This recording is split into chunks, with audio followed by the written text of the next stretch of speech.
अपने घर से मिली इज्जत की सूखी रोटी अपने घर से मिली इज्जत की सूखी रोटी भी महलों से मिले जलालत के 56 भोग से कई गुना ज्यादा स्वादिष्ट। अभी आपने हाल ही में देखा, अमेरिका ने हमारे तकरीबन 104 नागरिकों, भारत के 104 नागरिकों को, जो अमेरिका में गलत तरीके से गए थे, अब उस पे मैं आऊंगा, कैसे गए थे, क्या तरीका था, सब पे डिटेल में आऊंगा। उनको कैदियों की तरह हाथ बंधे हैं, पैर बंधे हैं, और उनको सेना के हेलीकॉप्टर आप सोच सकते हो, सेना के हेलीकॉप्टर में उनको लाया जाता है जो कि कहीं न कहीं आतंकवादी गतिविधियों में हो, मतलब टेररिस्ट वगैरह हो, या क्रिमिनल एक्टिविटीज में इन्वॉल्व। तो मतलब अमेरिका ने इन भारतीयों को एज अ क्रिमिनल ट्रीट किया, और उनको चार्टर्ड प्लेन से भेजने के बजाय उनको अपने वायुसेना के जो हेलीकॉप्टर होते हैं उनसे भारत डिपोर्ट कर दिया। और ये जो स्थिति दिखी, ये जिस तरीके से उन लोगों को वहां रखा गया था हेलीकॉप्टर में, अब आप यकीन नहीं करोगे, उस हेलीकॉप्टर में जो कि 35 घंटे की तकरीबन यात्रा करके अमेरिका से वो लोग इंडिया आए, अमृतसर हवाई अड्डे पे उनका हेलीकॉप्टर उतरा। आप यकीन नहीं करोगे, उस पूरे, मतलब इतने 104 भारतीयों के लिए सिर्फ और सिर्फ एक टॉयलेट उस हवाई जहाज में मौजूद था। मतलब इतनी दयनीय अवस्था में उनको यहाँ लेके आया गया। इसमें ज्यादातर लोग पंजाब, हरियाणा और गुजरात से हैं, और ये तो सिर्फ अभी 104 लोगों को लाया गया है। और massive ट्रंप rotations जब as soon as he election लड़ enters the रहे White थे तो House. उन्होंने Time, बहुत, the sun मतलब कह sets सकते हो tomorrow कि evening. पुरजोर The तरीके invasion से of कहा our था borders will have कि come to a जितने halt, and all जितने भी illegal border अमेरिका में trespassers इलीगल तरीके से इमिग्रेंट will, in रह रहे some थे, form or another, be on their way उन back सभी home. को वो डिपोर्ट करेंगे अगर उनकी सरकार बनी। और जैसे कि आपने देखा 21 जनवरी को उनका एक भव्य ताजपोशी हुई, और उन्होंने जैसे ही अपना एडमिनिस्ट्रेशन संभाला, उसके बाद उन्होंने एक्शन लेना शुरू किया।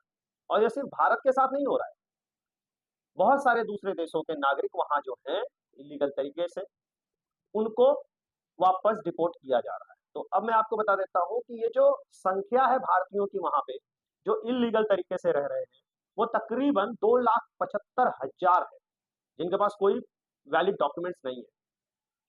अब ये धीरे धीरे ये सभी भारतीयों को इंडिया भेजा जाएगा। अब जो इतना गलत तरीके से उनको यहाँ डिपोर्ट किया गया है, तो हमारे भारत के प्रधानमंत्री क्या कर रहे थे, हमारे विदेश मंत्री क्या कर रहे थे? देखिए, इसमें कोई कुछ नहीं कर सकता, वो अमेरिका का आंतरिक मसला है। आप किसी भी देश में जाकर के इलीगल तरीके से रहोगे, आपके पास वैलिड वीजा नहीं रहेगा, वर्क परमिट नहीं रहेगा, तो ऑब्वियसली वो लोग आपको यही ट्रीटमेंट करेंगे।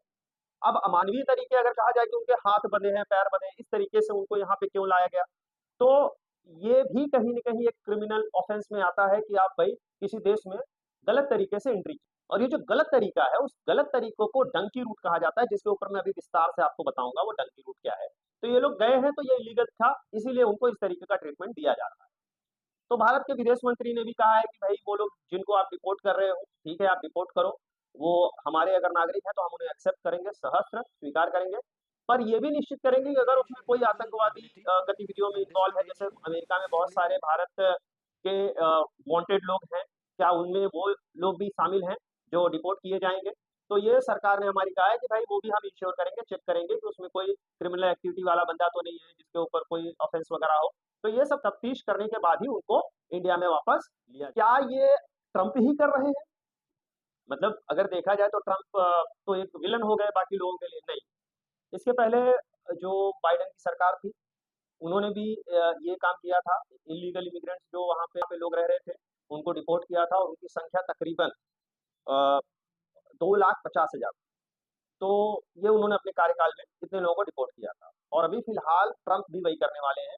पर ट्रंप का तरीका ऑब्वियसली अलग होता है, ठीक है, वो मैसेज भी देते हैं दुनिया को, और ये अच्छी बात। अब मैं आपको बताता हूँ ये डंकी रूट क्या है, और ये इतने भारतीय कैसे फंस गए। देखिए क्या होता है, भारत में बहुत सारे लोगों को जो जॉब मिलती है, या जो कह सकते हो कि बिजनेस कर रहे हैं, जो भी चीज कर रहे हैं ना, लोगों को लालच बहुत बड़ी है, लालच। अब लालच में क्या होता है, मुझे मान लीजिए मैंने इंजीनियरिंग अगर किया, मुझे भारत में अगर आज 40,000, 50,000 या 1 लाख का जॉब लगा, तो मेरी लालसा क्या है, मुझे करोड़ों कमाना है स्टार्ट से ही।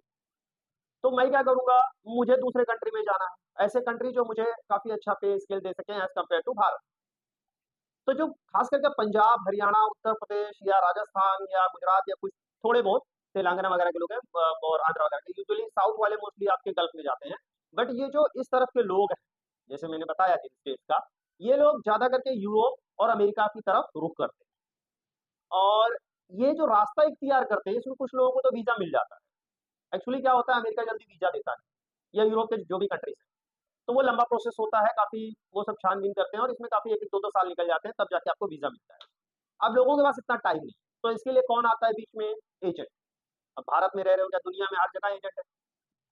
तो ये जो एजेंट होते हैं, ये आप यकीन नहीं मानेंगे, ये जो लोग दे करके, मतलब इतना बड़ा अमाउंट में तो दंग रह गया मैंने जब इसके बारे में पढ़ा। तकरीबन 15 लाख मिनिमम से लेके 50 लाख, 15 से 50 लाख रुपए ये देते हैं एजेंट्स को इलीगल तरीके से एंट्री करने के लिए अमेरिका में। अब इलीगल तरीके से जो एंट्री हो रही है अमेरिका में, पहली बात तो वो इलीगल है, ठीक है। आप वहां पहुंच भी जाओगे, अगर पहुंचते ही आप पहुंच भी गए और पहुंचते ही आपको वहां से डिपोर्ट कर देंगे, तो आपके पैसे गए, वो पैसे मिलने वाले नहीं है, पहली बात। दूसरी बात क्या होती है, आप जिन जिन रास्तों से होकर के जाते हो, वो भी कहीं ना कहीं रिस्की है। अगर उस रास्ते के दरमियान आपको जो तकलीफ होने वाली है, कहीं मतलब एक्सट्रीम केस में अगर आपकी जान भी जाती है, तो इसमें कोई किसी की जिम्मेदारी नहीं होगी, क्योंकि आपके भारत सरकार को आपने बताया नहीं। वहां की जो सरकार है, आप उसके जानकारी में जा नहीं रहे हो, उसने आपको वीजा भेजा नहीं, आप इलीगल तरीके से, गलत तरीके से जा रहे हो, तो आपकी जान भी इसमें जाने वाली है, कुछ उल्टा सीधा हुआ तो। डंकी का मतलब, ये जो डंकी रूट है, इसका मतलब क्या है? ये एक पंजाबी शब्द है, ठीक है। ये है डुंकी शब्द से बना हुआ है, डंकी।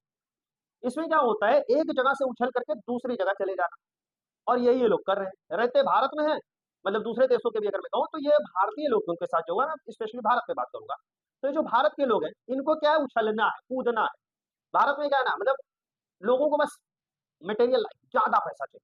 तो अभी जो स्थिति है उससे संतुष्ट नहीं थे। भारत में 1-2 लाख 3 लाख महीना मिल रहा था, संतुष्ट नहीं थे भाई। उनको 50 लाख 60 लाख मतलब चाहिए महीने का, मतलब एक ही साथ उनको अपनी लाइफ बदलनी है, तो उछल के कूद के निकल जाते हैं, उछले और निकल लिए, दलाल को पैसा दिए। अब क्या हुआ, गए तो डिपोर्ट हो गए। इसीलिए मैंने कहा, अपने घर की सूखी रोटी जो थी इज्जत की, वो मैंने खाई तो मुझे अच्छा लग रहा है। पर वो जलालत वाला जो आज उनको पूरी दुनिया देखी, हाथ ऐसा बंधे हुए, पैर बंधे हुए, मतलब 35 घंटे के, मतलब 35 घंटे की जर्नी में आपको एक टॉयलेट दिया गया है और 104 लोग हैं, उसके बाद अलावा वहां पे जो भी आपके मिलिट्री के पर्सनल रहे होंगे, उस एक टॉयलेट को यूज करेंगे। बताइए, लोग ये सब करने को मजबूर हैं। तो अब ये एजेंट इनको लेकर कैसे जाते हैं? एक्चुअली ये निकालते हैं विजिट वीजा, यूएई का। अब यूएई लेकर जाते हैं, यूएई से इन लोगों को घुमाया जाता है अलग अलग देशों में। उसमें आपका वेनेजुएला आ जाता है, निकारागुआ है, ग्वाटेमाला है, इन सभी से कभी कभी दूसरा रूट भी लेते हैं। तो ये जो देश है, इन देशों में घुमाया जाता है। उसके बाद अमेरिका मैक्सिको का जो बॉर्डर है, वहां पे इनको ले जाके छोड़ दिया जाए। अब यहाँ पे छोड़ने के बाद इनको क्या बोलता है, जो एजेंट रहेगा, जो भी उनका बंदा रहेगा जो ये चीजें करता है, वो उनको बोलता है भाई आप सीमा में प्रवेश करो, और ये सीमा में प्रवेश करते हैं। तो इस तरीके से ये चीजें हो रही है धड़ल्ले से। तो अब क्या, ये इनको पता नहीं है, अमेरिका को पता नहीं है चीजें, पता है। पर कहते हैं ना कि जैसे हमारे देश में बांग्लादेशी घुसपैठिए आ रहे हैं, किस तरीके से आ रहे हैं, वैसे ही हर जगह हो रही है। हमारे यहाँ पे भी बीएसएफ, हमारे यहाँ पे भी फोर्सेस तैनात है बॉर्डर पे। पर कहते हैं ना कि कुछ लोग होते हैं इन्फ्लुएंशियल लोग, जो अपने इन्फ्लुएंस का फायदा उठा करके इलीगल तरीके से लेके आते हैं, जाते हैं। तो अभी अमेरिका की गवर्नमेंट ने क्या किया, तकरीबन 1,500 मिलिट्री पर्सनल और डिप्लॉय किए। ऑलरेडी वहां पे 2,500 पर्सनल थे, इन्होंने तकरीबन 60% और ट्रूप्स वहां पे डाले, ताकि और ज्यादा सख्ती लाई जा सके और कोई इलीगल तरीके से वहां पे घुसपैठ ना कर सके। ये डंकी रूट साल 2023 में लाइमलाइट में आया। क्या हुआ था, दुबई से निकारागुआ के लिए एक चार्टर प्लेन जा रहा था और उसमें तकरीबन 303 भारतीय थे। तो फ्रांस ने क्या किया, उस चार्टर्ड प्लेन को रोका। तो उसे क्या लगा कि मानव तस्करी हो रही है, इंसानों को यहाँ से वहां ले जाया जा रहा है, और उसे इस चीज का पता नहीं था कि ये अमेरिका के लिए ले जाया जा रहा है। उसने रोका, और फिर ये चीजें खुलासा हुई कि ये तरीके से यहाँ यहाँ से लोग आ रहे हैं। तो वहां पे जितने भारतीयों को उस टाइम रोका गया था, उनको उसी टाइम डिपोर्ट कर दिया गया था इंडिया की। तो ये चीजें अभी जो फिलहाल लाइमलाइट में आ रही है, और जिस तरीके से अमेरिका ने दिखा दिया कि भाई हम यही ट्रीटमेंट करने वाले हैं अगर आप गलत तरीके से हमारे देश में आने वाले हो। और अभी ट्रंप के आने के बाद तो शायद और सख्ती आने वाली है, क्योंकि वो उनका फोकस क्या है, वी द पीपल। उनका कहना है कि भैया पहले अमेरिका के लोगों को वो रोजगार मिलेगा, वहां के संसाधन मिलेंगे, उसके बाद दूसरे देशों से आए लोगों को संसाधन का लाभ मिलेगा। तो सिंपल सी बात है, अगर आपको ये तरीका से आपको वापस डिपोर्ट होना है या ये आपको सुलूक चाहिए, तो आप दूसरे देशों में जाइए और ये सुलूक आप देखिए और दुनिया को दिखाइए आपके साथ जो है। अदरवाइज़ आप भारत में रह करके भी एक इज़्ज़त की सुकून से आप मान लीजिए आज आप 80,000, 50,000, 60,000 की जॉब लगी है और आपका 2-3 साल एक्सपीरियंस है इंडिया में। आने वाले 10 सालों में आप खुद ही यहाँ पे तकरीबन 3 लाख, 2.5 लाख महीना कमाएँगे। तो भारत का भी ग्रोथ होने वाला है और अगर आपको कम भी मिल रहा है, तो सुकून की रोटी परिवार के साथ तो मिल रही है ना, वो इज़्ज़त की। मैं सभी लोगों से यही रिक्वेस्ट करूँगा कि ज़्यादा के लालच में इज़्ज़त ना गँवाएँ और जो था वो भी ना लुटाएँ। ठीक है? तो चलिए, जय हिंद।